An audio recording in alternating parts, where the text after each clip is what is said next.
Dear students, இன்னைக்கு நம்ம ஒரு PVQ பார்க்கலாம். Who among the following Mahila Samakhya program aim to empower அப்படின்னு சொல்லி கேட்டிருக்காங்க. சோ அப்ப இந்த திட்டத்தை பத்தி முதல்ல பார்க்கலாம். ஒரு நாட்டுல social transformation and gender equality இது ரெண்டுத்தையும் அச்சீவ் பண்ணணும் அப்படின்னா உமன் லிட்ரஸி அப்படிங்கிறது ரொம்ப முக்கியம். அப்ப NEP பாலிசி, அதாவது நேஷனல் எஜுகேஷன் பாலிசி, தேசிய கல்விக் கொள்கை 1986ஓட கைட்லைன்ஸ் பிரகாரம் இந்த மகிழா சமக்யா ப்ரோக்ராம் அப்படிங்கிற திட்டத்தை உருவாக்குறாங்க.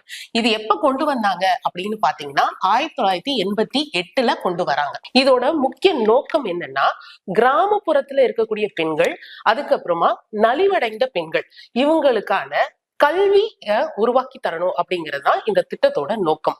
சரி, இதுல எப்படி இம்ப்ளிமெண்ட் பண்றாங்க அப்படின்னு பாத்தீங்கன்னா மொத்தம் 3 லெவல்ஸ்ல இம்ப்ளிமெண்ட் பண்றாங்க. வில்லேஜ் லெவல், அதுக்கப்புறம் பிளாக் லெவல், அதுக்கப்புறம் ஸ்டேட் லெவல்.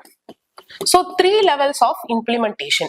இதுல வில்லேஜ் லெவல்ல மகிழா சங்கம் அப்படிங்கறத உருவாக்குறாங்க. இது உமன் லிட்ரஸியை ப்ரொமோட் பண்றதுக்கு மட்டும் இல்லாம child marriage, domestic violence, women rights இத பத்தின அவேர்னஸ் அங்க இருக்கக்கூடிய லோக்கல் பீப்புளுக்கு ஸ்ப்ரெட் பண்ணணும் அப்படிங்கிறதுக்காக இந்த மகிழா சங்கத்தை உருவாக்குறாங்க. அது இல்லாம இந்த பிளாக் லெவல் இம்ப்ளிமெண்டேஷன்ல ரிசோர்ஸ் சென்டர்ஸ் ஏற்படுத்தி அவங்களுக்கான ஸ்கில் டெவலப்மெண்ட் அண்ட் ட்ரைனிங் கொடுக்கறாங்க. ஸ்டேட் லெவல்ல இதுக்கான பாலிசி கோஆர்டினேஷன் அண்ட் மானிட்டரிங்க பண்றாங்க. சோ மகிழா சமக்யா ப்ரோக்ராம் அப்படிங்கிறது யாரை எம்பவர் பண்றதுக்கு? Rural woman. சரி, இந்த கொஸ்டினை பார்த்தோன்னே எப்படி ஆன்சர் பண்ணலாம் அப்படின்னா, மகிழா அப்படின்னா என்னதுங்க? உமன்.